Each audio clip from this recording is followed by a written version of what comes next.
je passais peut-être quasiment tout mon temps libre en crypto, même parfois pendant la journée, les pauses Dès que tu café, pouvais. dès que je pouvais, je regardais un peu ce qui se passe dans les cryptos. Voilà, c'était quelque chose, ça est devenu comme une obsession. Et donc, je me suis dit, ok, peut-être, il va falloir que je fasse quelque chose parce que là où je suis bien, j'étais CTO d'une startup parisienne, mais je me suis dit, peut-être, je veux pas regretter dans 30 ans le fait que je me suis même pas au moins donné une opportunité à faire quelque chose qui me passionne. C'était très difficile de filtrer, de pouvoir distinguer les wallets qui étaient légitimes, qui étaient des vrais utilisateurs, des wallets qui étaient des bots. Les VC en général, comme tout investisseur, il essaie de défendre ses bags, il essaye de faire en sorte que les projets sur lesquels il a fait un bat réussissent. Ils ont compris que le marché veut de la rapidité et il veut une expérience utilisateur la plus clean possible qui s'approche de Web 2. Donc je pense pas qu'il y aura tout qui sera KYC, c'est sûr, parce qu'un logiciel, c'est un logiciel. Hello à tous l'équipe, j'espère que vous allez bien. Aujourd'hui on se retrouve pour une nouvelle interview. Cette fois-ci j'ai le plaisir de recevoir Mounir de Paraswap. Hello Mounir. Hello, merci de m'accueillir. Je suis très content d'être là. Bah écoute, un plaisir. Comme je te l'expliquais juste avant, je suis un bon utilisateur de Paraswap et je pense que c'est assez important de parler un petit peu des produits qu'on utilise et notamment des personnes qui ont créé ces produits-là. Donc je suis très content de te recevoir. Je pense que aussi pas mal de gens ont déjà touché d'une manière ou d'une autre à Paraswap un jour. Donc je pense que ça fera pas mal écho. Je me suis préparé quand même pas mal de sujets dont on pourrait parler, pas mal de questions. Qui sont à la fois sur Paraswap et à la fois un petit peu sur l'écosystème DeFi, qui est pour moi très intéressant, qui est passionnant et qui évolue quand même constamment. D'ailleurs, en ce moment, on a vu une grosse croissance du côté de l'écosystème crypto au global et aussi de certaines chaînes comme Solana. Donc, je pense que ça pourrait être aussi l'occasion d'en parler. Avant de commencer cette interview-là, j'ai l'habitude de demander à mes invités si ils ont des personnes en tête qu'ils aimeraient voir peut-être en interview sur ma chaîne. J'ai reçu pas mal de gens jusqu'à maintenant, des market makers, des VC, des builders, vraiment des typologies de personnes, de personnalités assez différentes. Est-ce qu'il y a des gens que toi t'as en tête, peut-être que tu côtoies, qui pourraient te paraître intéressantes et qui n'ont pas forcément l'habitude de s'exprimer dans l'écosystème francophone, par exemple? Alors, il faut que je vois ceux que tu n'as pas reçus avant. Après, j'imagine que tu as dû recevoir tous les OG, Marc, Julien, Non, Marc, j'ai pas Brice. reçu. Ouais. Non, Ah oui, bah j'ai pas reçu Marc Zeller, Marc. c'est un must-have. J'ai reçu Julien il y a un petit moment. Ok. Ouais, je Brice, j'ai dirais pas Marc reçu. Ouais. Zeller, c'est un must-have. C'est un must-have, Marc Zeller, c'est sûr. Ok. Bon bah écoute, je me note ça. Peut-être, est-ce que tu pourrais te présenter? Qui es-tu? Que fais-tu dans la vie? Quel est un petit peu ton parcours? Parce que je pense qu'il y a pas mal de gens qui visualisent Paraswap, en tout cas probablement, mais pas forcément qui est derrière ça. Voilà, qui es-tu, Mounia? Bah oui, je suis fondateur de Paraswap, bien sûr, et j'ai un background technique. Donc, j'étais développeur avant de commencer Paraswap pendant, je pense, 15 ans, un truc comme ça. Ok. J'ai fait pas mal de boîtes dans plusieurs secteurs, beaucoup de transport, Ok. aussi un peu marketing et autre chose, data viz. Et je me suis intéressé aux crypto il y a un moment. Et aussi mon côté technique m'a poussé au début de m'intéresser aux cryptos, mais surtout aussi le côté philosophique derrière la crypto, ce qui m'a mené à même quitter mon travail pour créer quelque chose dans les cryptos. Je savais même pas ce que c'est. C'était juste une passion à faire quelque chose dans les cryptos. C'était un peu bizarre comme décision et j'ai passé, disons, 1 an et demi avant de settle sur l'idée de Paraswap, qui a pris une forme et qui a pris du temps une autre forme sur laquelle on la connaît maintenant. Ok. Et tu disais du coup que tu avais un background technique. Tu faisais quoi techniquement peut-être avant, genre avant la crypto, tout ça? Et tu faisais quoi, du back-end, du front-end? T'étais full stack? Est-ce que tu avais peut-être des langages particuliers en tête sur lesquels tu te concentrais? Voilà, qu'est-ce que tu faisais en fait dans ton avant crypto, spécifiquement techniquement par exemple? J'étais full stack, je dirais peut-être plutôt back-end, mais j'ai touché un peu à tout, back-end, front-end, mobile, surtout du multiplateforme. J'ai développé une app mobile pour les transports pour un concurrent d'Uber, ça s'appelle Marcel Ok, Shopper. ok, Ça a été acquis par Renault Nissan. J'ai fait du .NET, pas mal de .NET avant, du PHP, mais ça il y a très très très longtemps, du Ruby on Rails. Après 10 ans, avant Paraswap, les 5 ans avant Paraswap, je faisais quasiment que du JS. Je touchais à d'autres Ok. langages, mais JS c'était mon langage, on va dire, principal. Et Paraswap, c'était du TypeScript. C'était ma première fois que je vais développer quelque chose de TypeScript from scratch et le scaler à l'échelle de Paraswap. C'était ça, en fait, les langages que je faisais le plus. Mais voilà, j'ai touché un peu à tout. J'étais toujours curieux d'apprendre plusieurs techs. J'ai fait pas mal de Ruby on Rails à un moment, chez Marcel notamment. Et voilà, donc c'est ça les technos que je touche encore un peu de JS, by the way, de temps en temps. Les devs qu'on a dans l'équipe sont beaucoup plus calés que moi, bah, vu qu'ils font au quotidien.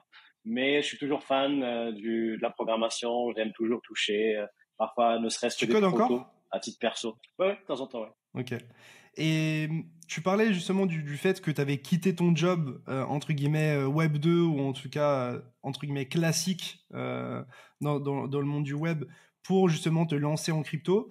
Quel a été le facteur qui a fait que tu t'es lancé? Est-ce que c'est un pote à toi qui te dit, gars, je suis à fond dans les cryptos, c'est trop bien, juste fais la même chose que moi, ou au moins intéresse-toi aux crypto, ou est-ce que c'est une découverte au hasard qui a fait que tu t'es plongé dedans? Parce que c'est quand même un gros move de quitter son travail traditionnel pour passer en crypto et derrière construire ça, quoi. Je pense qu'il s'est passé en mi-2017. C'était l'époque de l'explosion des ICO. Je passais peut-être quasiment tout mon temps libre en crypto, même parfois pendant la journée, en tous pauses Dès que tu café, pouvais. ouais, dès que je pouvais, je regardais un peu ce qui se passe dans les cryptos. Je faisais du trading. J'étais pas du tout bon, mais bref, je le faisais quand même un peu comme beaucoup de gens. Et voilà, c'était quelque chose, ça est devenu comme une obsession. Et donc, je me suis dit, OK, peut-être, il va falloir que je fasse quelque chose parce que là où je suis bien. J'étais CTO d'une startup parisienne. Tu gagnais bien ta vie, je Voilà, j'étais suppose. vraiment dans une position, Ouais. voilà, très confortable. Mais je me suis dit peut-être que je veux pas regretter dans 30 ans le fait que je me suis même pas au moins donné une opportunité à faire quelque chose qui me passionne et sortir. Enfin, en tant que développeur, il n'y a jamais de problème. Ça aide beaucoup de faire ce genre de choix. On a ce privilège de pouvoir dire, OK, j'arrête 6 mois, De pouvoir j'arrête te un rater. an. Exactement. On sait très bien que un an après, même 2 ans après, on a toujours une place dans le marché de travail. Donc, c'était pas un move très risqué. Après, c'était aussi un move qui n'était pas très confortable parce qu'on passe d'un salaire qui est très confortable à quelque chose qui est voilà, on doit taper à Ah, des rien économies, quasiment. on doit aller chercher le chômage. Ouais. Voilà, c'est pas quelque chose qui est très confortable, mais quand même, voilà, la passion. Enfin, je suis passé avant 1 heure, 2 heures par jour en crypto. Là, je passais 10, 12 heures, 13 heures, 15 heures par jour. Donc voilà, c'était quelque Autant qu'il chose fallait. que j'ai jamais regretté, même s'il y avait des difficultés. Par exemple, je me rappelle en Covid, enfin, par hasard tournait déjà, mais voilà, il faisait pas d'argent, il y avait pas d'investisseurs. À un moment, je suis arrivé à que PayPal me devait 30 euros. Bon, c'est symbolique, mais voilà, c'était genre le résultat de mes choix que j'ai dû Ok. faire, qui n'étaient pas confortables financièrement. Mais voilà, d'un point de vue personnel, j'étais très satisfait. Cette vidéo vous est présentée en partenariat avec DYDX. DYDX est LA solution décentralisée qui vous permet de trader les principales crypto-monnaies de manière liquide sur mobile et ordinateur. Contrairement à la majorité des exchanges, vous n'avez pas besoin de vous KYC et vous récupérez la majorité des frais que vous payez. Plus de 60 000 personnes utilisent déjà DYDX et j'en fais partie, alors qu'attendez-vous? Scannez le QR code sur votre écran ou utilisez le lien dans la description pour créer votre compte avec un simple wallet et profitez de 5% de réduction sur vos frais. Allez, on repart sur l'interview. Et du coup, jusqu'à maintenant, enfin en tout cas jusqu'au moment où tu commences à te mettre dans la crypto, est-ce que tu avais déjà monté des boîtes par le passé ou tu étais juste, entre guillemets, un interlocuteur technique avec un poste quand même assez important dans ces entreprises-là? Ou est-ce que justement tu avais déjà fondé des entreprises, peut-être eu des ratés, des loupés? Oui, j'ai déjà fondé une petite entreprise.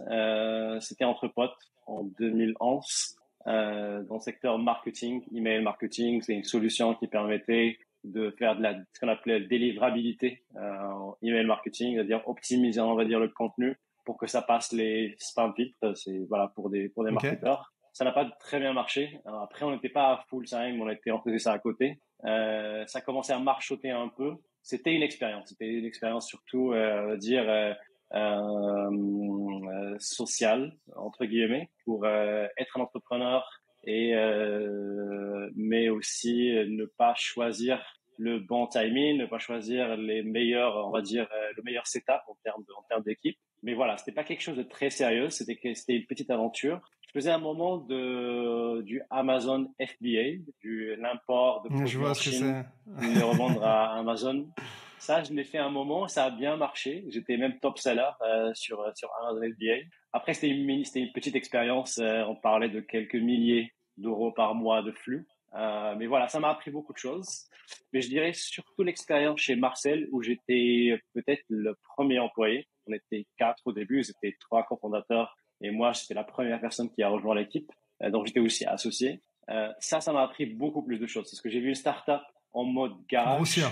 garage jusqu'à l'acquisition par un groupe industriel majeur comme Renault-Nissan. Donc là, j'ai appris beaucoup, beaucoup de choses. Ça m'a beaucoup aidé aussi déjà, ça m'a aidé dans une petite expérience FBA, mais ça m'a vraiment aidé avec Paraswap. Ok.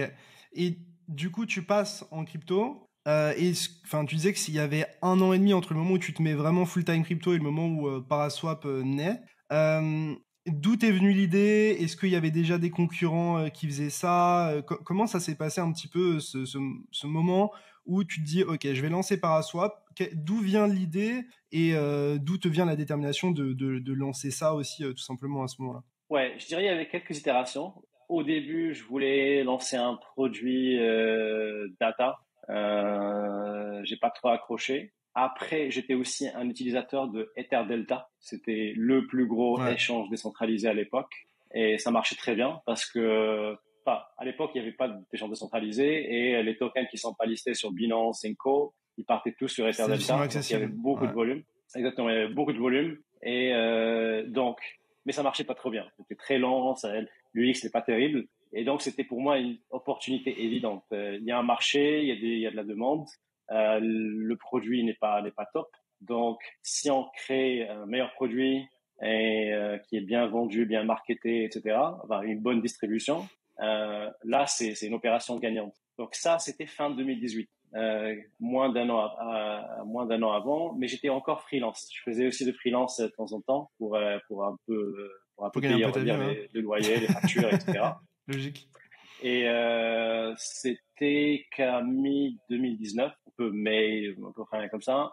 C'est là où je me suis lancé sur Paraswap. Mais ça a pris une autre forme parce que entre-temps, il y avait Uniswap, Kyber, Bancor et 0x. Ils avaient une sorte de masse critique. À l'époque, c'était 1 million de TVL ou bien un volume total d'1 million par jour. Ça paraissait énorme à l'époque. Et donc, je me suis dit, OK, au lieu de réinventer la roue, on a déjà de la liquidité disponible. Si on fait un agrégateur, les utilisateurs ils seront mieux servis et je vais pouvoir me concentrer uniquement sur la demande parce que l'offre elle est déjà existante. Donc Ce que j'ai enlever le pensé, souci c'est de la que liquidité en soi, donc tu crées pas la liquidité, juste tu fais de l'agrégation de liquidité. exactement, ouais. Et la cible, c'était Monsieur Tout le Monde. Pour moi, les échanges décentralisés sont le futur. C'est ce qui est aligné le plus avec les cryptos. La CeFi, c'est un hack parce que l'infrastructure ne permettait pas à l'époque d'avoir des DEX. Et donc, ça faisait du sens pour moi que le retail devrait utiliser ce genre de produit. Et ça m'a paru même mieux, plus convenable parce que dans un Coinbase ou Binance, on doit faire un dépôt, attendre que le dépôt soit validé, on doit passer Ce le KYC, KYC, etc., avant de pouvoir faire un trade. Mais sur un DEX, on n'a qu'à connecter son wallet et cliquer sur un bouton et faire un c'est trade. parti. Ce qui était une approche ultra naïf. Le produit n'a pas du tout marché au début parce que ça supposait déjà que les gens utilisent leur wallet, ils mettent leur token sur leur wallet, alors que c'était pas le cas du tout. Les gens qui sont pas DeFi native à l'époque, ils étaient sur Binance, Coinbase et compagnie.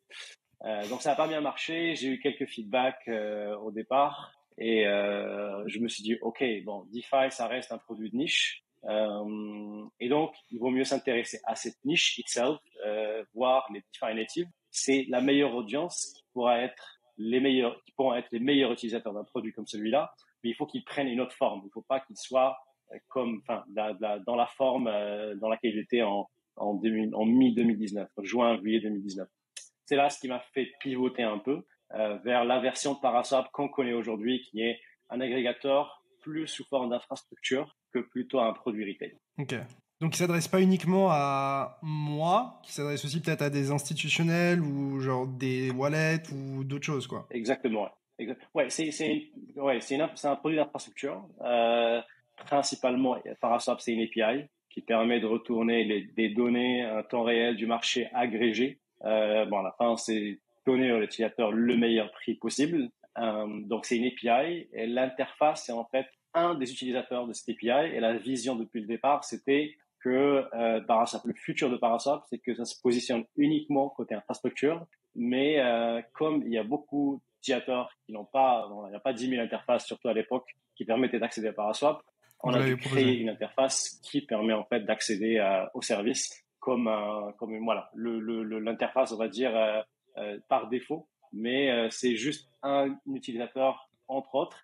Et aujourd'hui, cette vision, on la voit marcher parce que Paraswap interface, elle n'a que 30% au moins en termes de volume par rapport à ce que fait le protocole, on va dire, ou l'API.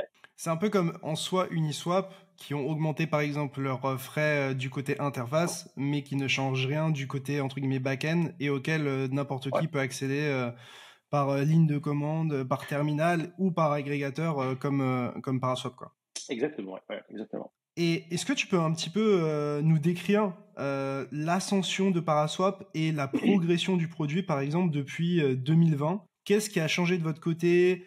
Comment, par exemple, le marché il a aussi affecté votre produit ? Et tu parlais du fait que votre produit il était aussi beaucoup utilisé par API. Est-ce que voilà, il y a une grosse progression peut-être du produit du côté infra, comme tu l'expliquais, de ce côté-là. Donc ouais, vraiment nous expliquer comment le produit a évolué depuis ces temps-là, parce que personnellement, moi j'utilise surtout le produit en tant que retail moyen sur une interface, mais je suppose qu'il s'est passé quand même pas mal de choses en backstage depuis, quoi. Alors, première chose principale qui s'est passée, c'est qu'on est passé de 4 DEX ou 5 à l'époque à aujourd'hui une centaine.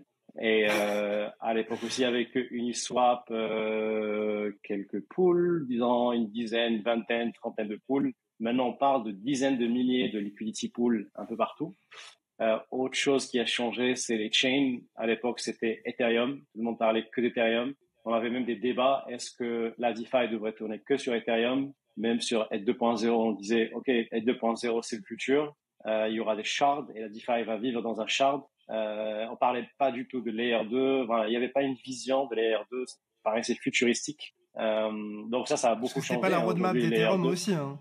Parce que Ethereum a décidé de se placer sur les Layer 2 alors que de base, ils se disaient on va tout paralléliser avec des shards, quoi. Ouais. Exactement, okay. Ouais. Ça a beaucoup évolué. La catégorie des utilisateurs, même si nous, on voulait toujours un play infrastructure, mais avec l'arrivée de BSC et Polygon, là, on commence à avoir beaucoup de retail, un peu partout dans le monde. Ça a changé un peu nos opérations parce qu'au début, on était focus que dans des DGen qui utilisent l'interface et les wallets et les protocoles qui utilisent l'API. Mais là, on commence à avoir des retail qui sont très demandeurs en termes de support, en termes d'onboarding, etc. Donc, ça nous a shifté un peu notre focus un petit peu pour supporter, on va dire, une nouvelle catégorie d'utilisateurs qu'on ne peut pas refuser, bien sûr. Ça a beaucoup changé. Là, je dirais de moins en moins parce que ces retail qui ont rejoint la DeFi en 2020 sont devenus des DGen aujourd'hui. C'est intéressant de voir aussi l'évolution entre-temps. Après, oui, côté, je sais pas si je peux voir le côté technique, tu me dis les choses tu peux, vas-y. Aucun souci. Ouais, techniquement parlant, Paraswap 2020, ça n'a rien à voir. On tournait sur Heroku, sur un serveur Heroku, et le tout, c'était un monolithe. C'était beaucoup plus simple. On avait un git push et tout est déployé. Tu pushes à un endroit et c'est mis à jour partout, quoi. C'est mis à jour partout. C'est auto-scaling. Tu configures tout dans une UI. Là, on a passé en mode AWS. C'est une interface beaucoup plus complexe que moi, je peux pas gérer tout seul. On a besoin d'un DevOps. À l'époque, on n'avait même pas un DevOps. Donc ça, l'interface, veut dire, il y a toute une machinerie maintenant qui tourne dans le back-end. La façon comment on extrait les données en chain, avant c'était du just in time, c'est-à-dire que quelqu'un demande un prix, on va chercher sur tous les DEX en temps réel, collecter les prix, tourner l'agrégation. Aujourd'hui, c'est impossible parce qu'on a des millions de requêtes par jour. De requêtes. Ouais. Et on peut pas, on va dire, taper sur la blockchain pour chaque requête parce qu'on tape pas une fois si on a, disons, pour chaque demande de prix. Il y a au moins 10 exchanges qui sont impliqués qui pour avoir le prix pour cette paire, plus les prix indirects, c'est-à-dire du multi-op. Donc voilà, c'est juste impossible de faire ça. Donc l'architecture a complètement changé, qui nous a permis aussi d'évoluer et de supporter des volumes en termes de trafic qui sont dans l'ordre des millions par jour. Donc voilà, beaucoup de choses ont changé, mais aussi Paraswap est passé d'un projet d'une personne avec un macOS à une équipe de 15 personnes. Donc ça aussi, c'est une grosse évolution. Et une DAO aussi, Paraswap maintenant, c'est une DAO depuis là 2 ans, avec une communauté assez sympa qui contribue à l'évolution de Paraswap. Donc voilà, tout ça, c'est des choses qui ont évolué et qu'on n'avait pas en 2020. Aussi, ouais, en 2020, c'était le Covid. Le monde entier a changé, donc Ça a arrêté qui a impacté, on va dire, tout le monde. Et tu parlais du fait que beaucoup d'utilisateurs de Paraswap, en tout cas que beaucoup de trafic ou de liquidité de Paraswap, genre proviennent de personnes qui se connectent en API à Paraswap et à votre infra. C'est qui? C'est des services, c'est des entreprises, c'est des institutionnels. Qui se trouve un petit peu derrière ces calls API du côté de Paraswap, tout simplement? Oui, alors les plus gros contributeurs sont par exemple comme Aave. Aave utilise Paraswap pour plusieurs cas d'usage. Par exemple, pour swap d'API. Si j'ai un token, disons USDC, qui a une API de, je dis n'importe quoi, 10% par an, et je vois que USDT fait 12%, en une seule transaction, je peux balancer mon API de 10% à 12%, c'est-à-dire passer de USDC à USDT. Donc c'est un swap d'API. Et l'intégration la plus complexe, c'est que peut-être que j'utilise le USDT comme collatéral, et donc ça prend ça en considération. C'est comme si ça va bouger mon collatéral de USDC à USDT, chose qu'on peut pas faire facilement, ou bien on peut pas le faire d'une façon safe à la main. Il y a aussi une autre feature pour payback qui s'appelle payback, loan payback. Si j'utilise, disons, du ETH comme collatéral, je dépose mon ETH, j'utilise comme collatéral, je vais emprunter du USDT, ou disons, je vais emprunter du WBTC. Il se peut en fait que la valeur du ETH a monté et je peux payer mon emprunt que avec ETH parce que la valeur du collatéral, enfin, le ratio du collatéral devient suffisamment haut au lieu de devoir repayer avec du USDT ou bien du WBTC que j'ai emprunté. Donc voilà, je peux repayer avec mon collatéral au lieu de payer avec voilà le token que j'ai emprunté. Donc ça utilise aussi Paraswap. C'est une intégration assez complexe qu'on a fait je pense il y a bientôt 2 ans. Donc ouais, Aave, ça utilise Paraswap. Après il y a des méta-agrégateurs comme LlamaSwap. Il y a même des concurrents plus ou moins comme CowSwap qui utilisent Paraswap comme un solver. Il y a OneInch Fusion, ils ont des solvers qui sont en concurrence pour le trade d'un utilisateur. Et quelques solvers de OneInch utilisent aussi Paraswap. Donc voilà, OneInch c'est un concurrent, mais en même temps, il contribue au volume de Paraswap. Voilà, c'est plus ou moins, indirectement en tout cas. Oui, voilà, c'est des wallets. On a MetaMask, on a Argent, Ledger, beaucoup de wallets qui passent par Paraswap. Mais aussi depuis un peu plus d'un an, on a des DEX qui utilisent Paraswap aujourd'hui. Par exemple, Camelot, c'est un des gros utilisateurs de Paraswap. Dans leur interface, au lieu de créer un routeur maison, ils utilisent le nôtre et ça filtre sur Camelot. À la fin, ça s'appelle uniquement sur les DEX, le DEX Camelot. Mais ça permet à l'utilisateur de bénéficier du multi-routing, du smart order routing, du routing qu'on a développé. Pareil pour QuickSwap. Donc ça, c'est des gros utilisateurs de Paraswap qui sont des DEX qui, au lieu de créer un routeur maison, ils utilisent notre API. Parce qu'en fait, en soi, vous avez cette expertise et c'est un truc à temps plein et ils préfèrent se baser par exemple sur vous que de devoir entretenir un produit constamment, une solution constamment qui ne serait pas forcément meilleure que la vôtre puisque vous mettez tout votre temps et toute votre énergie dedans. Exactement, ouais. Exactement. C'est exactement ça la raison. Et je voulais parler un petit peu de l'airdrop et du token parce que en soi, je pense que beaucoup de gens ont aussi entendu parler de Paraswap au moment de l'airdrop, etc. En ce moment d'ailleurs, on parle d'airdrop season, donc ça montre que ça reprend aussi d'une certaine manière. À l'époque où vous avez réalisé l'airdrop, quelle était un petit peu la motivation de votre côté de faire cet airdrop, de le lancer, et quel a été peut-être le processus de réflexion dans, par exemple, la distribution ou même la création du jeton? Ouais, alors l'airdrop, c'est toujours le cas, un processus naturel de distribution initiale. Avant, on a vu toute forme de distribution. En 2017, le normal, c'était des ICO où les projets ils vendaient leurs tokens. C'était une sorte de levée de fonds qui se fait un peu plus ou moins. Là, aujourd'hui, ça s'appelle token sale, mais c'est la même chose que ICO. On enlève le mot Et ICO parce que maintenant c'est un peu sale. c'est ça, ouais, ouais. À la fin, on fait toujours la même chose.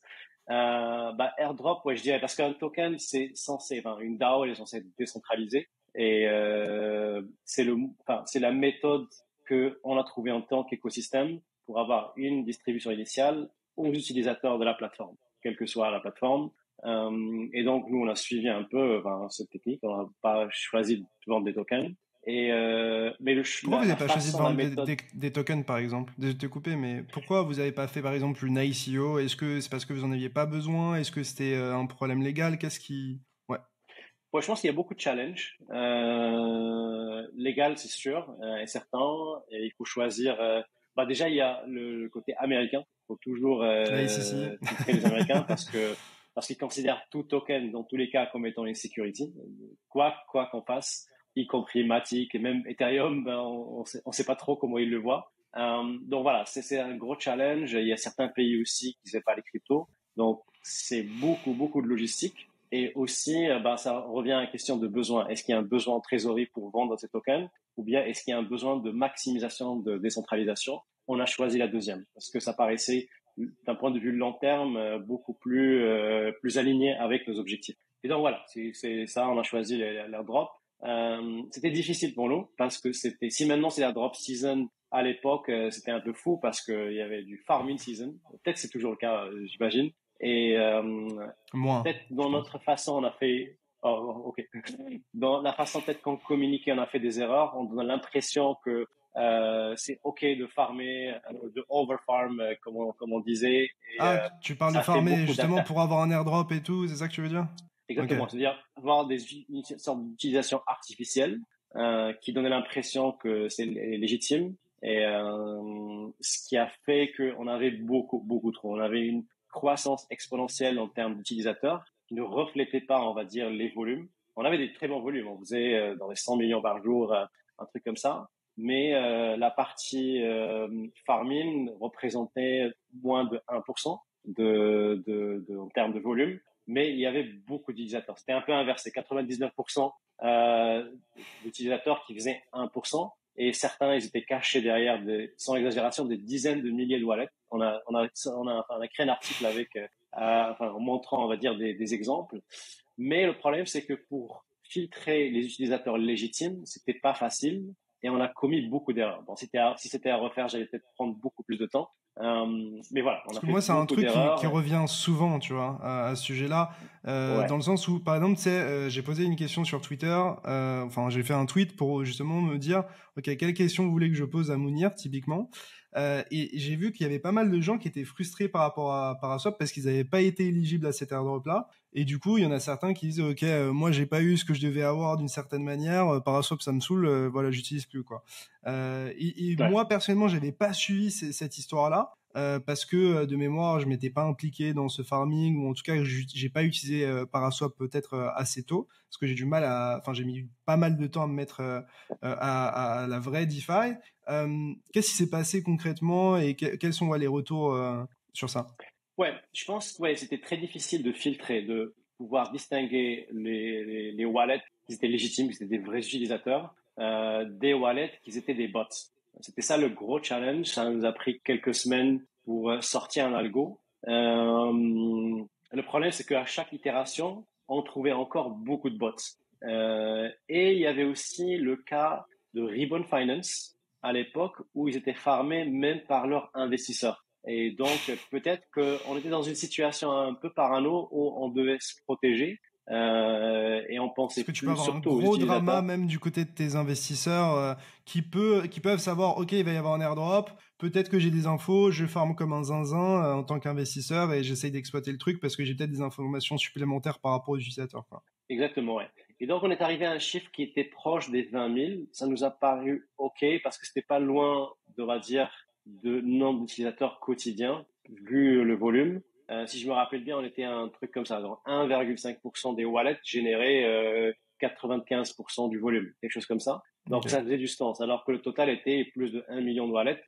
Et sur les 1 million, c'était une garantie qu'on avait plus de 95% de spam, enfin, de bots. Mais le problème, c'est que on a filtré 20 000, peut-être qu'on aurait dû garder 40 000, parce que même s'il allait y avoir des bots, mais quand même, on allait laisser la majorité des utilisateurs légitimes, mais on pouvait pas savoir avant le lancement. Et donc, beaucoup d'utilisateurs qui étaient légitimes, ou bien certains qui sont venus à Paraswap quand ils ont compris qu'il y aura un airdrop, mais qu'ils ont aimé, c'est-à-dire qu'ils sont toujours légitimes, ils ont été dans ces filtres. Parce que nos filtres assumaient que tous ceux qui viennent, qui font un seul swap pendant un laps de temps, c'était dans le pattern de bot. Bon, bref, il y avait des erreurs de conception, on va dire, de ces modèles de filtrage, qui a fait que beaucoup d'utilisateurs, ils étaient pas contents. C'est une chose que je peux comprendre, hein, parce que certains, ils ont dû payer du gaz, ils ont utilisé la plateforme, certains, ils aimaient la plateforme, certains aussi utilisaient la plateforme 6 mois avant, mais nous, on a fait un window de 6 mois. Ils étaient frustrés parce que ils se sont dit, bon, on est des OG, on était là depuis le début, on n'a rien eu, comment ça se fait?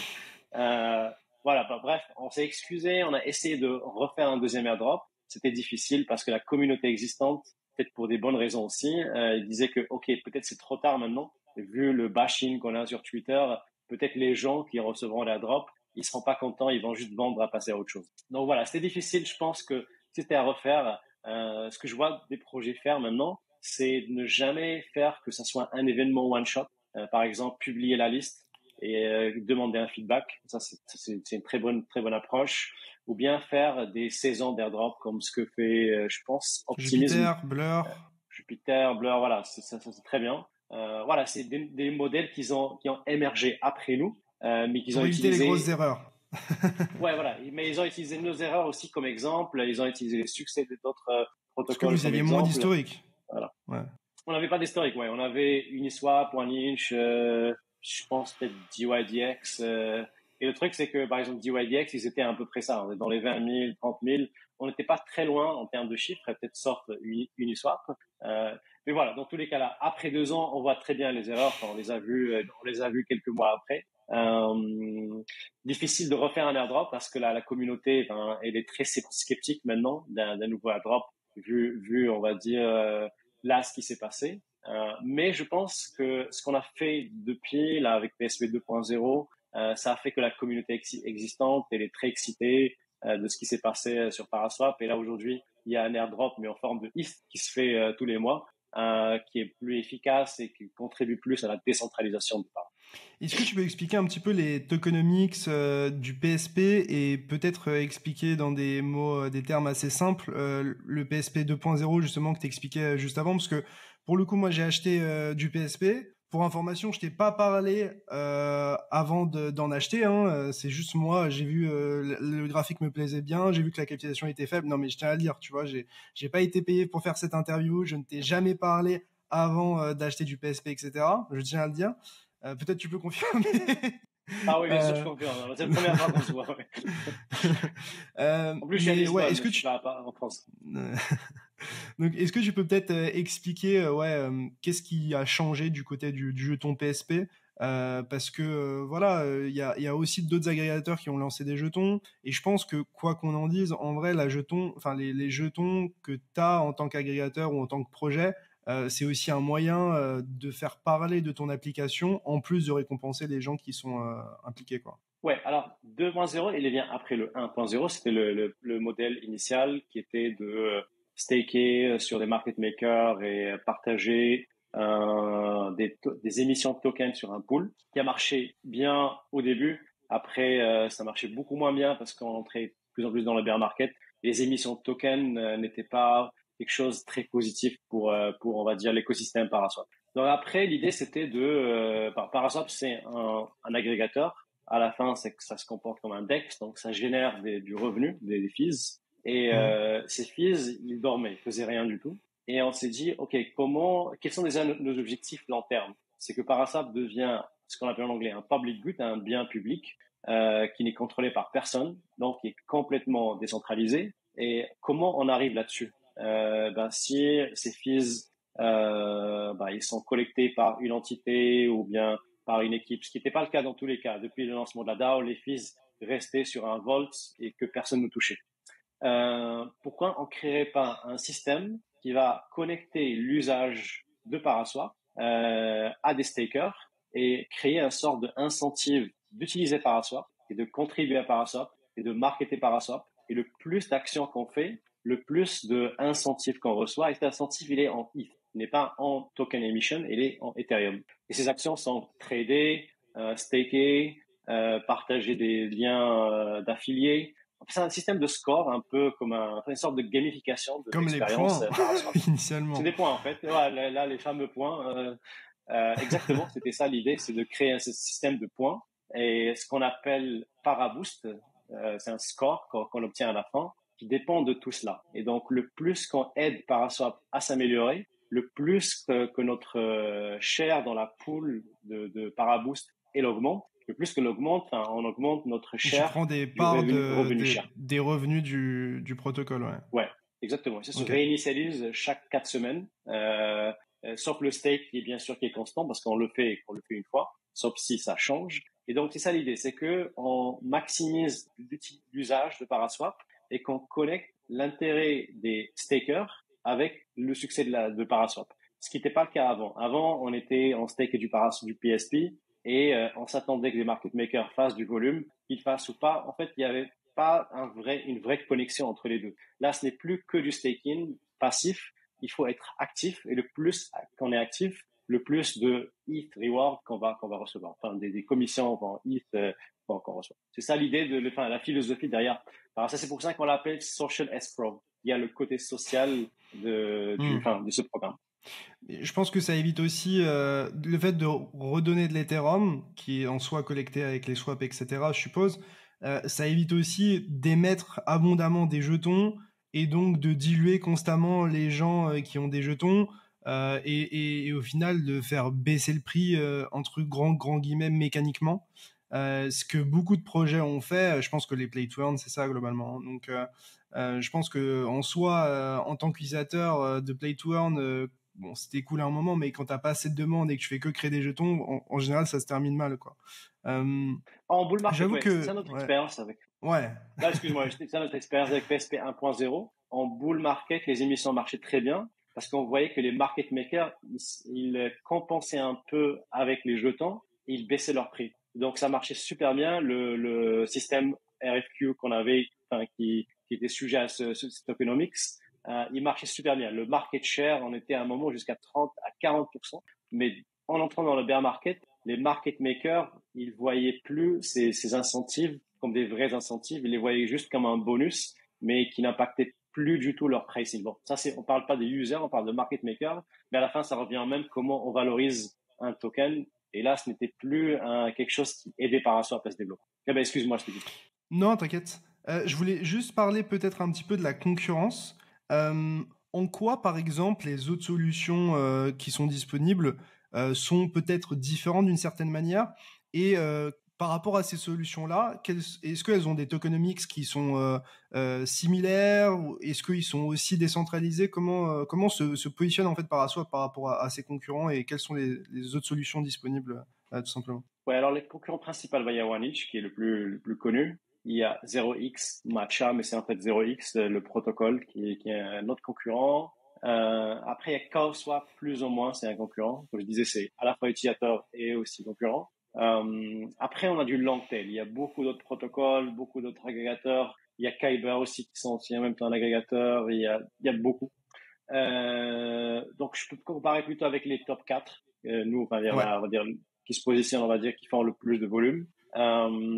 Donc, en termes de feature, il y a des différences dans les détails. Parfois dans la structure. Par exemple, OneInch avec Chaoswap, ils ont le modèle des intents, ce qu'on appelle les intents en anglais. C'est pas comment on peut les appeler en français. Les incentives, les récompenses. Non, les intents, c'est-à-dire au lieu de les intents, les intentions. Les intents. Ouais, je sais pas si on peut les appeler comme ça, mais voilà, on signe une transaction, on paye pas de gaz. Il y a une concurrence qui se fait derrière. Enfin, c'est un modèle d'enchère où le gagnant, c'est lui qui va exécuter le trade à la place de l'utilisateur. Bon, ça c'est une façon de faire. On a quelques features, par exemple le RFQ, qui est un peu équivalent des Incent. C'est ce network de market makers. On a presque une vingtaine de market makers sur plusieurs chains. On est sur 9 chains, alors que certains comme CoinSwap, ils sont sur une seule chain, que sur Ethereum. Voilà, quelques détails comme ça, certaines choses intéressantes. Sur Paraswap, on peut vendre et acheter. Sur OneInch, on peut que vendre. Je peux pas dire je veux acheter 10 000 DAI, combien ça va me coûter en ETH. Je veux juste dire je veux vendre tel montant de ETH et combien de DAI je vais recevoir. Donc ça, OneInch, ils ont pas cette feature. Et cette feature qui nous a permis d'avoir l'intégration avec Aave. Parce que ça, c'est crucial pour leur système. Voilà, je dirais quelques différences dans les détails. C'est un peu toujours comme si on comparait dans le monde CeFi, Coinbase et Binance. Ils font la même chose, mais c'est dans les détails où on peut trouver quelques différences intéressantes. Côté tokenomics et DAO et écosystème, là aussi ça varie. Je pense que Paraswap c'est le seul. Il y a du real yield en stakant, en participant dans le network. On gagne des points et ces points se traduisent en share dans le pool de ETH. OneInch, je pense qu'ils avaient cela à un moment et ils l'ont supprimé. Donc à voir ce qu'ils vont faire dans le futur. Mais du coup, les frais de OneInch vont où? Je pense qu'ils ont plus de frais maintenant. Si je me trompe pas, je sais qu'ils ont quelques frais avec les market makers de ce que j'ai entendu, mais ça, je pense. Mais ils font de l'argent comment, du coup? J'ai pas des infos. Je pense que ils font pas. Oui, je pense que token. J'ai pas trop de détails. Après, c'est des choses qui changent tout le temps. Peut-être que le moment quand la vidéo sera live, ça va déjà changer. Il y aurait 2-3 trucs qu'ils ont changé. Mais voilà, j'ai pas d'informations précises. Mais ce que j'ai entendu, voilà, c'est qu'il n'y a pas un vrai. Pour l'instant, il n'y a pas un vrai usage en termes de fees, de fee sharing, et les autres non plus. Je sais que oui, que 0x, ils ont des frais un peu à la Uniswap dans leur interface, où on paye quelque chose comme 15 BPS, 0,15%. Mais ça, c'est l'équipe 0x qui capture les fees un peu comme Uniswap avec leur interface. C'est Uniswap Labs qui capture les fees, et non pas la DAO et l'écosystème, etc. Donc voilà, ça dépend, ça varie d'un projet à un autre. Il n'y a pas une sorte d'uniformité. On a vu que certains, ils s'inspirent de notre système Social Escrow, ce qui est super cool. Dès qu'on entend que quelqu'un s'intéresse au Social Escrow, on essaie de les aider parce que on aime bien le système et on aimerait voir d'autres projets adopter des idées plus ou moins similaires. Comment, par exemple, Paraswap compte, je sais pas, augmenter ses parts de marché et réatteindre, par exemple, le niveau de OneInch ou dominer davantage le marché? Est-ce que c'est par toute la tokenomics du PSP 2.0? Et est-ce que c'est des futurs développements? Est-ce que c'est davantage d'intégration? Quelle est un petit peu, genre, la vision à ce niveau-là pour essayer de bouffer les autres? Enfin, en tout cas, je pense que de votre côté, vous voulez quand même avoir le plus de parts de marché possible. Donc, je suppose que vous avez aussi ce genre de réflexion pour l'acquisition de trafic et de volume. Ouais. Alors, juste ce que j'aime bien aussi en tant que personne technique, c'est que il y a beaucoup de choses qui jouent sur des micro-optimisations. Et là, dans le contexte DEX, c'est le gaz. Le plus économe qu'on est en gaz, forcément, on aura une meilleure part de marché. Et ça, on l'a vu. Entre début de l'année à maintenant, on est passé de numéro 4 à numéro 2 d'une façon consistante. On regarde les stats depuis le début de l'année, Paraswap est toujours numéro 2 par rapport à ses concurrents, sachant qu'on est que 15 dans l'équipe. Les autres, ils sont entre 30 et 150 littéralement, donc entre le double et 10 fois plus grand. Mais voilà, c'est quelques optimisations au niveau smart contract. Pourquoi? Parce qu'on a beaucoup de méta-agrégateurs comme LlamaSwap, MetaMask et compagnie. Aussi beaucoup de traders professionnels qui vont intégrer un peu tout le monde et qui vont comparer le prix mais modulo gaz. Donc le plus qu'on optimise cette partie, le plus que on capture plus de volume, le plus que la market share augmente d'une façon mécanique. Donc ça c'est une façon, on va dire c'est pas simple à la fin parce que c'est technique, mais une façon plus prédictible pour avoir plus de market share. Aussi, bien sûr, enfin c'est pas un secret, il faut toujours être plus visible dans l'écosystème, présent dans l'écosystème. L'avantage qu'on a aussi, c'est qu'on est très bien connecté, on connaît un peu tout le monde. C'est un petit milieu à la fin, c'est pas compliqué de connaître tout le monde, mais après il faut faire l'effort d'aller voir les gens, aller dans les conférences. J'habite aussi à Lisbonne, ça aide beaucoup. Mes camarades aussi, ils habitent dans des très bons spots crypto, donc ça aide à avoir un très bon réseau pour garder une belle visibilité dans l'écosystème. Ok. Et il y a une question que je me posais. Je me suis dit, est-ce que je suis parano et est-ce que c'est une mauvaise supposition ou pas? C'est est-ce que parce que, je sais pas, certaines dApps sont financées par certains VC et que, je sais pas, un OneInch ou un autre est financé par le même VC, est-ce que, de ce fait, il y a un monde où, genre, il y a une intégration dans ces dApps de OneInch et pas de Paraswap, ou peut-être inversement? Est-ce qu'il y a genre une sorte de cartel de VC qui, avec des intérêts économiques, facilite des intégrations ou les rendent exclusives, ou est-ce que on vit dans un monde de bisounours, de la DeFi, où tout est beau et tout se passe bien et c'est le meilleur produit qui est mis en avant? Alors, je dirais peut-être quelque chose entre les deux. Ok. Les VC en général, comme tout investisseur, il essaie de défendre ses bags. Il essaye de faire en sorte que les projets sur lesquels il a fait un bat réussissent. Après, j'ai jamais vu, en tout cas, nous, on a beaucoup d'investisseurs en commun. On a des gros investisseurs aussi, comme Blockchain Capital et Co. Il n'y a jamais, en fait, une sorte de pression. Il y a plus un mode collaboratif. Parfois, on a des VC qui créent des groupes d'entrepreneurs, c'est plutôt pour du réseau, pour du networking, mais aussi ils essayent, mais c'est juste de bonne foi, de connecter ces projets et faire en sorte qu'un utilise l'autre. Après, il est libre à chaque projet, bien sûr, de choisir les meilleurs outils. Et je dirais que ça dépend des entrepreneurs. Il y a des entrepreneurs qui pensent qu'il faut absolument faire ce que les VC demandent, mais je dirais que c'est pas forcément le cas. Si un outil fait du sens, on l'utilise. Après, ça arrive. On a entendu des histoires. Ça ne nous a pas arrivé à nous. Je pense pas que ça arrive à des projets un peu majeurs, un peu comme OneInch et Inco, mais ça arrive à des petits projets où ils cèdent facilement, on va dire, parfois ce qu'on peut voir comme une pression. Mais même si moi, je pense dans la tête des VC, c'est jamais une pression, c'est plus une recommandation. Peut-être des entrepreneurs qui sont plutôt jeunes, où ils pensent que Ouais, si qui le ont peu VC demande quelque chose, il d'expérience. faut absolument le faire. Mais en général, non, en fait. Ils sont pas en général, les VC sont plus, ils ont, je sais pas comment le terme technique, mais ils ont en général un investissement, il y a une durée de vie du fonds qu'il a fait cet investissement, et les VC qui se respectent, c'est jamais moins de 5 ans, donc entre 5 ans et 10 ans. Et donc pour eux, ils sont subscribed au succès de ce projet tout au long du cycle de vie de ce fonds, et donc ils feront jamais en sorte. Ça, c'est les VC qui se respectent, qui sont sophistiqués, qui sont long-termistes, qui vont jamais faire quelque chose qui va faire des gains très court terme. Ils auront une vision toujours long terme parce que eux aussi, ils ont une réputation à défendre, et si leur réputation est détériorée, ben, ils n'auront pas les meilleurs deals dans le futur. Donc, c'est un sort de game theory qui plaît ici. Ok. Et vous, de votre côté, est-ce qu'il y a des grosses choses qui arrivent du côté de Paraswap, ou est-ce que ça va être que des petits ajustements? Je parle à la fois retail, à la fois API et tout. Est-ce qu'il y a peut-être des choses sur lesquelles vous vous projetez?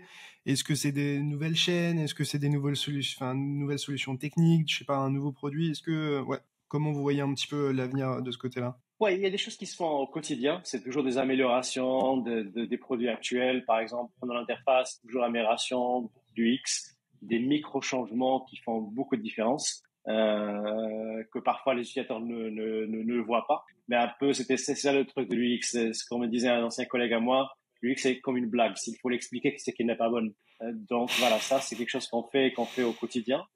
Et côté back-end, pareil, on travaille beaucoup sur l'autonomie des développeurs qui build sur Paraswap. Par exemple, on a une librairie qui s'appelle DexLib, qui contient toute la logique des DEX. Par exemple, si demain on a un Uniswap V4, tout se fait sur V4, et on invite souvent les développeurs de ces DEX à faire eux-mêmes leur intégration. Ils n'ont fait qu'un review. C'est un peu comme une stratégie snapshot, etc.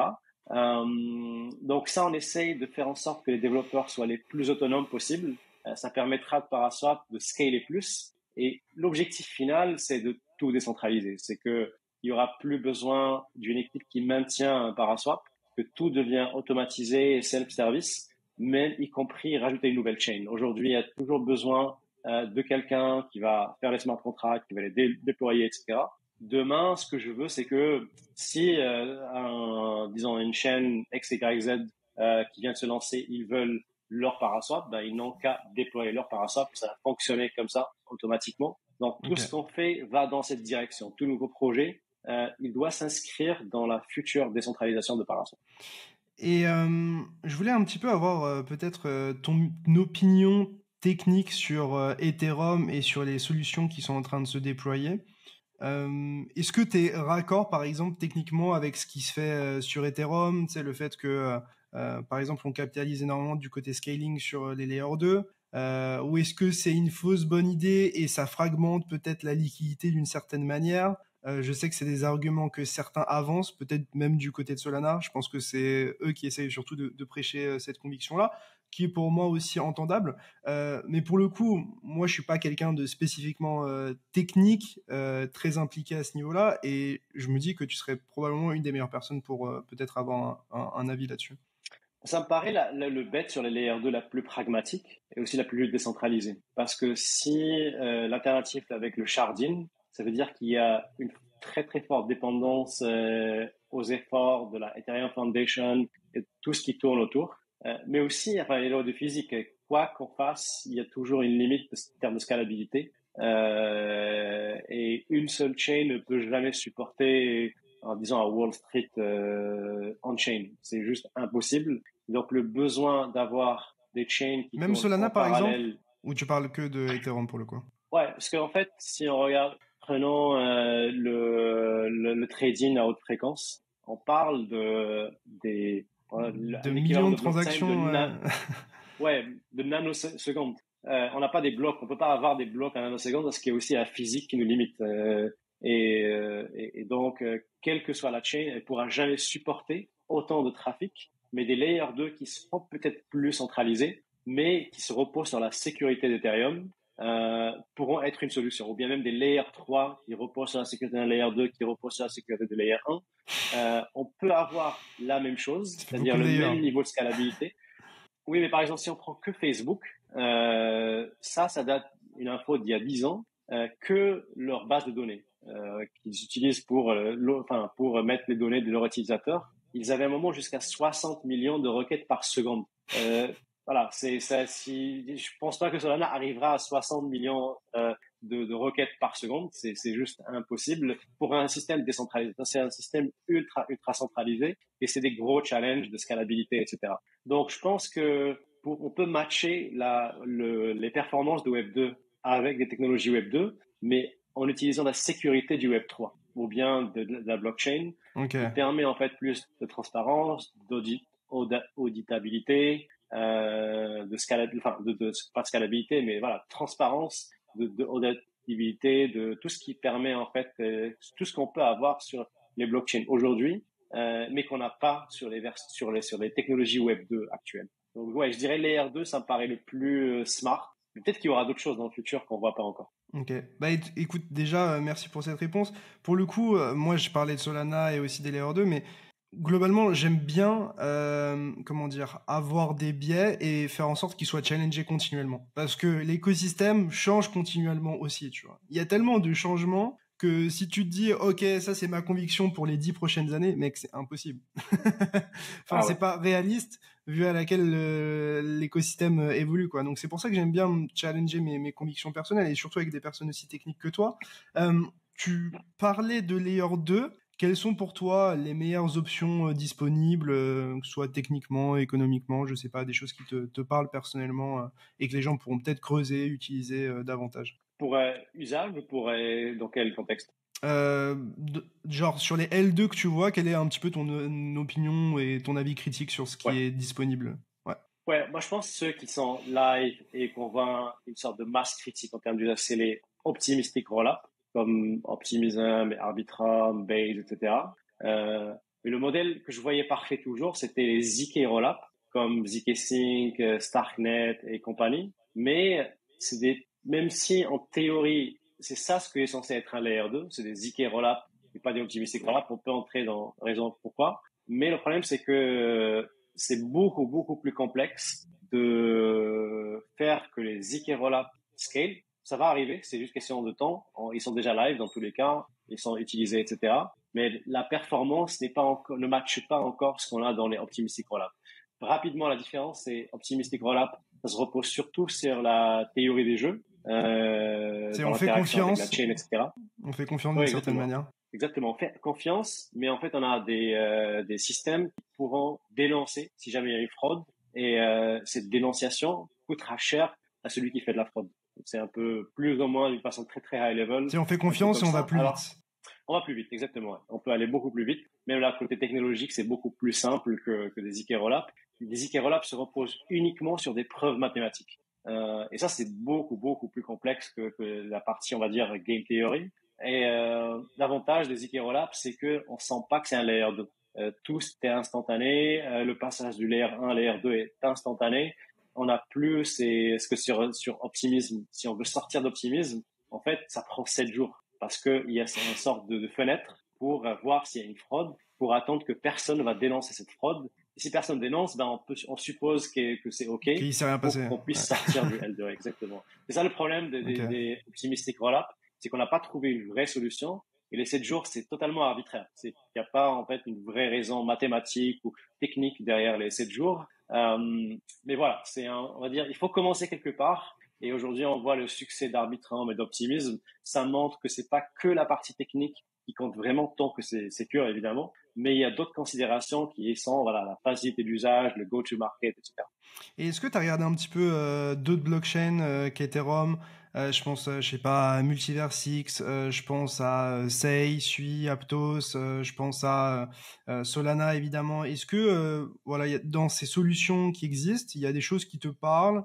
Ou est-ce que tu t'en trouves certaines inintéressantes, d'autres peut-être prometteuses, je sais pas, peut-être des jugements que toi t'aurais qui pourraient peut-être aussi guider les gens, parce que en fait il y a tellement de nouvelles solutions qui sont disponibles, c'est dur de se faire un avis sur tout. Je pense que c'est aussi ton cas, je pense que c'est difficile pour toi de tout creuser, mais en étant un peu plus technique et en ayant aussi cette approche produit on doit proposer aussi pas mal de services en tant qu'agrégateur. Tu as dû, je pense, regarder d'un peu plus près que nous. Donc, ouais, si tu as une opinion sur ces choses-là. J'ai cité des noms, mais tu peux en citer d'autres, évidemment. Ouais. Je dirais de tout ça, le plus proche sera Solana,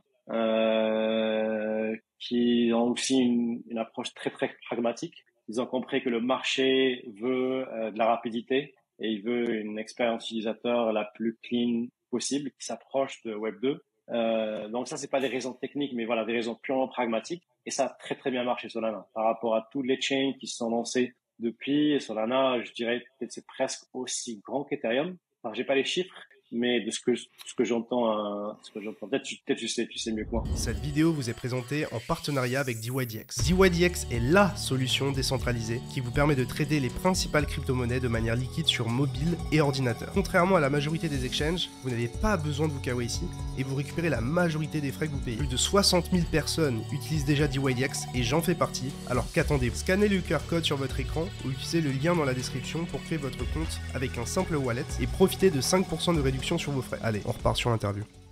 Ouais, je pense en termes de chiffres, user, volume, etc., ça marche très très bien et ça répond à un besoin surtout qu'on avait en 2020, 2021. C'était que Ethereum est très lent, le gas price était très très haut et les seules deux options, je pense qu'on avait à l'époque, c'était BSC et Polygon, mais qui se reposaient toujours sur Ethereum, plus ou moins, même si c'est pas vrai, c'est des layer 1, pas des layer 2. Mais ils ont ramené la même réponse, c'est fast chain, cheap chain, ça coûtait quasiment rien. Et voilà, Solana aujourd'hui, je dirais que c'est pas au même niveau qu'Ethereum, mais c'est quand même un grand success story que d'autres n'ont pas pu faire, comme Aptos, comme Sui. Je dirais peut-être qu'ils ont pas eu le même first mover qui a adressé cette niche mais aussi Solana, intéressant, quelque chose que j'y croyais pas trop. À l'époque, ça paraissait, si on fait pas du EVM, c'est quasiment impossible d'avoir une part de marché. Ouais. Exactement. Ouais. Mais peut-être c'était le fait parce qu'ils n'étaient pas EVM qui a contribué à leur succès. Parce qu'ils se sont adressés à beaucoup de développeurs qui venaient d'atterrir dans les cryptos, qui savaient pas d'où commencer. Est-ce que je vais sur Ethereum? Qu'est-ce Bitcoin, Ethereum? Ils savaient pas trop quoi faire. Mais ils ont dit, OK, nous, on a une tech. C'est pas du tout le même langage, en plus. Web2. C'est le même langage. Très, très différent dans la infrastructure. Et je pense qu'ils sont adressés beaucoup à des devs qui venaient de la fintech ou des marchés financiers où ça leur parlait beaucoup. Le high frequency trading, tout ce qu'ils pouvaient faire avant, ils le faisaient sur Solana, ce qui paraît pas possible sur Ethereum. Et Tu disais que, par exemple, il y a certains use cases que tu voyais pas sur Solana parce que, voilà, le high frequency trading, en réalité, c'est juste pas possible sur Solana de ce que tu décrivais, en tout cas par rapport à ce qui fait vraiment dans Wall Street. Tu disais que ce serait peut-être davantage possible sur des layers 6, 7, 8, je sais pas.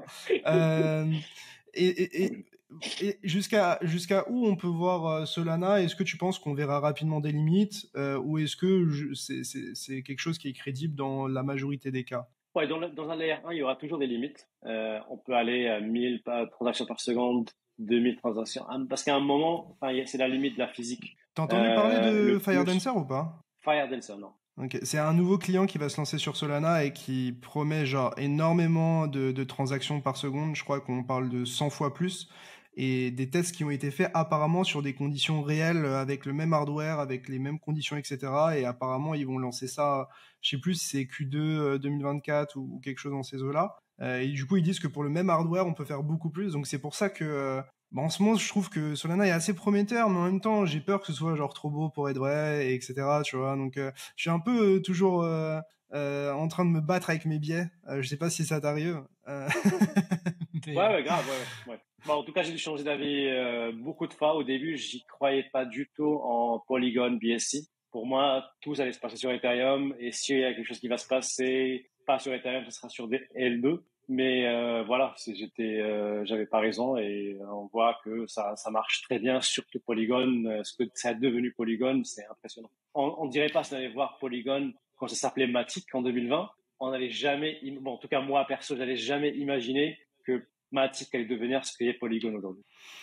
je voulais rapidement parler des bridges parce que c'est un sujet qui est de plus en plus chaud, ou en tout cas qui fait de plus en plus sens parce qu'on commence à avoir beaucoup de chaînes et on a envie de bouger des fonds entre ces chaînes. Quel est un petit peu l'état de l'art actuellement? Est-ce que les solutions qui sont disponibles sont crédibles ou c'est toujours aussi naze qu'en 2019? Je sais pas.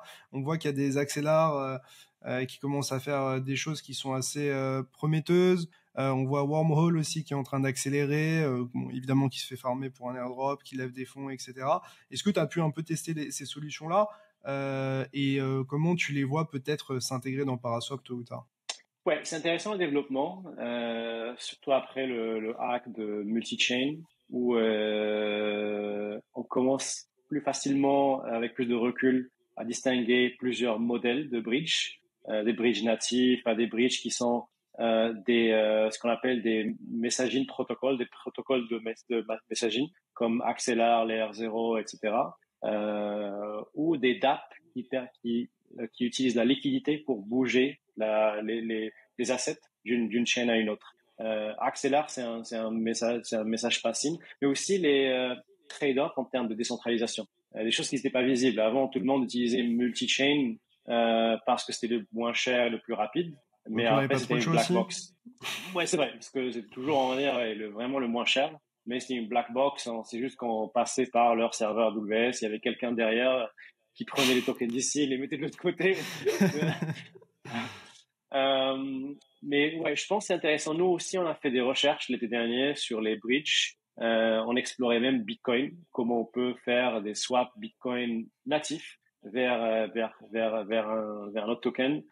Et c'est intéressant, la complexité, mais aussi la sécurité. Parce que quand on est sur la même chain, les choses sont faciles. Même les smart contracts, on les programme de telle sorte de hard-coder les valeurs qui sont reçues. S'ils ne sont pas reçues, on fait un river. On a des garanties on-chain que ces conditions vont s'appliquer. Chose qu'on n'a pas dans les bridges agrégateurs, enfin dans les bridges. Mais oui, nous on regarde de très proche. On n'est pas encore décidé quelle solution on va faire. Peut-être pas forcément les bridges agrégateurs parce que ça agrège la sécurité de tout le monde. Donc si les choses se passent mal sur un bridge, ben l'utilisateur n'est pas protégé. Je suis plus pour Tu recommandes quelque chose qui peut péter, quoi. C'est ça le problème. exactement. Et on n'a aucun contrôle. C'est ça le gros problème. Je serais plutôt pour un modèle basé sur des intents et qui utilise des messaging layers comme Layer 0, comme Axelar, avec des market makers ou des solvers, ce qu'on va les appeler, dans l'autre côté, dans l'autre chain, et avec peut-être des théories de jeu qui protègent l'échange plus ou moins. pense que c'est beaucoup plus efficace que des bridges simples et, on va dire, classiques à la multi-chain. Ok. Et bon, je t'ai déjà pris beaucoup de temps, mais je voulais peut-être parler rapidement des reward assets, parce que je vois que c'est une narrative qui est en train de se développer. Est-ce que pour toi, ça peut être une narrative qui permet davantage d'adoption? Est-ce que c'est réaliste de s'attendre peut-être à ce que ça prenne de l'importance? J'avais fait une interview de Arthur Hayes, je ne sais pas si tu vois qui c'est, Bien sûr. et il me disait que les reward assets, il avait énormément de mal à y croire. Parce que pour lui, le problème, c'est la liquidité, en fait. Et que cette liquidité-là, tu l'as dans le système traditionnel, mais tu l'as pas dans les cryptos pour ces reward assets. Donc même si tu tokenises tout ce que tu veux, si tu galères à l'échanger ou à le vendre, etc., et que tu n'as pas la liquidité en face, ça n'a aucun intérêt. Quelle est un petit peu ton opinion sur cette narrative-là et sur peut-être son potentiel d'un point de vue DeFi? Alors, c'est pas mon expertise. Je parle basé sur les projets que j'ai vus, que je connais perso. De ce que je comprends, de ce qui peut marcher, c'est de ne pas tokeniser, créer de la liquidité on-chain de ces reward assets. Ça, c'est très difficile. Il y a eu une tentative qui a marchoté un peu, qui s'appelle Realty, qui tokenise des parts d'immobilier sur Uniswap V2 à l'époque. Ça a marché, ok. Je sais pas les volumes, mais en tout cas, ça marche et le produit marchait bien. Mais ce que je vois maintenant, c'est d'utiliser les reward assets comme collatéral. Et là, on voit des protocoles comme J'hypothèque ma MakerDAO, maison pour emprunter de l'Ethereum ou inversement. par exemple. Par exemple. Mais après, le truc, c'est qu'il y a toujours un aspect légal qui sera exactement le même. Le marché de l'immobilier, il est régulé. Cette régulation ne va pas changer juste parce qu'on tokenise. En fait, il y aura un overhead parce que il va falloir renseigner cette méthode de tokenisation. Mais par contre, ça ouvre des possibilités, des choses qui n'étaient pas possibles avant parce qu'on utilise la facilité de la blockchain. On peut payer avec des stablecoins. Je vois des projets là de plus en plus partir sur cette route de collatéralisation des assets, des reward assets. Donc ça, peut-être, ça me paraît beaucoup plus simple. Et bien sûr, Arthur, il a raison. En tout cas, Arthur, c'est un des gros penseurs de l'écosystème. Ça fait du sens. Mais voilà, dans l'autre côté, l'usage, pas en termes de liquidité, mais surtout en termes de collatéralisation, ça me paraît que ça fait du sens. Au final, ce serait pas une DeFi qui est KYC d'une certaine manière aussi. Je pense que ça Voilà, il n'y aussi, a pas le choix. c'est un sujet, tu vois. Est-ce que, je sais pas, horizon 5 ans, on sera tous KYC sur la blockchain. Enfin, on l'est déjà plus ou moins par des intermédiaires, on va dire. Mais d'ailleurs, j'aimerais bien faire une interview avec Chain Analysis. Là, normalement, ça devrait être programmé, donc je vais voir ce qui est faisable. Mais est-ce qu'au final, dans 5 ans, la DeFi, c'est juste pas des gens qui sont entièrement KYC parce que pour hold mon USDT ou mon USDC, j'ai besoin d'être KYC on-chain ou via un intermédiaire, parce que j'ai des reward assets et j'ai pas le droit de détenir des reward assets de manière anonyme, parce que l'Europe l'a décidé comme ça. De quel œil tu vois un petit peu cette régulation et l'impact que ça aurait sur la DeFi? Bon, je pense pas qu'il y aura tout qui sera KYC, c'est sûr, parce qu'un logiciel, c'est un logiciel. C'est comme aujourd'hui dans la Libre, finance ouvert. tradi. Ouais, mais dans la finance tradi, il y a Bloomberg. Pour utiliser Bloomberg, on n'a pas besoin d'être KYC. Mais si on veut acheter un appart, bon, je dis n'importe quoi, faire une opération financière à travers un Bloomberg, c'est juste un exemple random. Oui, enfin, l'immobilier, il est régulé, il le faut du KYC. Donc, on touche au monde régulé, on doit être en conformité, il y a aucun choix. Mais tout ce qui est purement DeFi, purement décentralisé, je vois pas comment et quel serait l'intérêt de le KYC. Ça me paraît un peu l'équivalent de, disons, du Après, est-ce que les régulateurs BitTorrent sont avec rationnels? Netflix. Alors ça c'est une autre histoire. Mais après oui, enfin la DeFi, le logiciel DeFi en général, s'ils sont suffisamment décentralisés, il n'y a aucun moyen de les réguler. Parce que comme Ethereum par exemple, comment on peut réguler Ethereum? Enfin on peut, si on veut, on peut dire que tous les validateurs, il faut qu'ils soient KYC, On fait toutes comme les Tornado transactions, il faut Cash. qu'elles soient Aujourd'hui, vous KYC. pouvez pas accéder au site. Je sais Ouais, pas. ouais, ok, mais Tornado est toujours live. Enfin, ils n'ont pas réussi à arrêter Tornado. Ils ont Ah, mais tu réussi peux à rien faire. sanctionner les Américains. T'es flagué. C'est vrai. T'es flagué. Moi, Ouais, moi, dans ça me ce fait peur, tu sens-là, vois. oui. Moi, j'aimerais bien utiliser Tornado Ouais. Cash. Mais si je mets de l'argent dedans, le Binance, il va sortir, et le Ouais, ouais, BitGet, il va ouais. sauter. Enfin, je pense que globalement, tu peux plus re-rentrer dans le système traditionnel, quoi. Ou dans le système Ouais, ouais. centralisé. Après, les régulateurs peuvent toujours demain décider que la crypto est illégale, qu'on peut pas détenir des cryptos. Il y a des pays qui l'ont fait ça, enfin des pays en général pas démocratiques. Donc ça, c'est moins Et je dirais la réaliste. seule. c'est moins réaliste, mais voilà, c'est un peu ce que Jimmy Dimon a recommandé aux Américains dernièrement. Il a dit qu'il faut juste interdire la crypto. Mais je fais mon Évidemment, je coin. pense davantage. Vous l'interdisez, mais je fais mon coin, les gars. Ouais, Ok? exactement. Ouais. On connaît les intentions. Ouais. Après, oui, je pense que le système démocratique qui protège, hein, on va dire, l'Europe, les États-Unis, les pays, on va dire, qui sont démocratiques, l'arrivée là. On ne sait jamais qu'est-ce que cache le futur, mais c'est la foi que j'aurai sur la démocratie qui fera en sorte qu'on n'arrivera jamais là, je pense. Ok. Bah écoute, franchement, merci pour ton temps. Franchement, j'ai énormément apprécié cette petite entrevue, honnêtement, parce que j'ai appris des choses. Et je pense que les gens qui ont regardé auront aussi appris pas mal de choses et auront eu un avis d'expert et de quelqu'un qui est impliqué et pas seulement un commentateur. Et ça, je trouve ça bien. C'est pour ça que j'essaie de recevoir des gens qui sont vraiment impliqués, qui font des choses et tout, parce que bah ça prend du temps et c'est une pression. On prend des risques quand on fait quelque chose et j'aime bien les gens qui me prennent des risques. Peut-être pour conclure cette interview, est-ce que il y a des choses que tu aimes particulièrement dans l'écosystème, des innovations, des dApps ou des choses que tu conseillerais peut-être de regarder aux personnes qui sont restées jusqu'au bout de cette interview, si ce n'est Paraswap? Des outils, des choses que les gens connaissent pas. Ouais, il y a rien qui vient en tête. Ou que t'aimes, hein. Pas forcément qu'ils connaissent pas, mais que t'aimes particulièrement et que tu recommandes peut-être de surveiller de près. Il faut que j'y pense. Je peux te répondre. Peut-être je manque d'inspiration. C'est un vendredi soir. Il y a pas Donc un j'ai truc que manqué toi tu regardes d'inspiration. très régulièrement techniquement, genre un truc qui te passionne et que Ouais, bien sûr le genre, développement, bien sûr peut-être partie dans je tes regarde investissements beaucoup de. aussi, je sais pas. Ouais, bien sûr, ouais, bien sûr. En tout cas, je regarde toujours le développement des layer 2, comme je disais tout à l'heure, les layer 2, les layer 3 qui se reposent sur la sécurité des layer 2. Mais voilà, c'est quelque chose qu'on regarde pas mal. On regarde beaucoup aussi dernièrement les interactions cross-chain, les designs des protocoles cross-chain. C'est des choses qu'on regarde aussi. Après quelque chose, je suis sûr que peut-être si j'allais me poser la question il y a 1 heure, j'allais avoir plus d'inspiration. Mais là, je pourrais y penser et te répondre en dire. Et toi par exemple, toi t'investis dans quoi personnellement? Est-ce que t'investis des sous dans le marché, des trucs comme ça?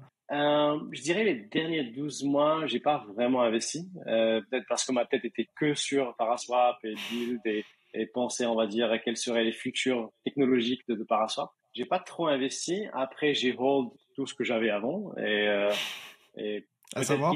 c'est un bon timing maintenant que je recommence. Ouais, oui, ça va. En fait, c'était pas, ça allait pas aller, enfin, les derniers 12 à 18 mois parce qu'en fait, il y a tout qui était down.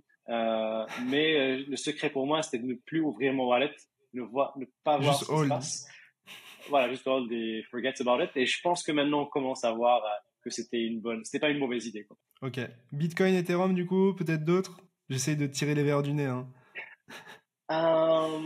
Ouais, bah, j'y crois beaucoup dans les protocoles Layer 2, enfin, comme je disais tout à l'heure.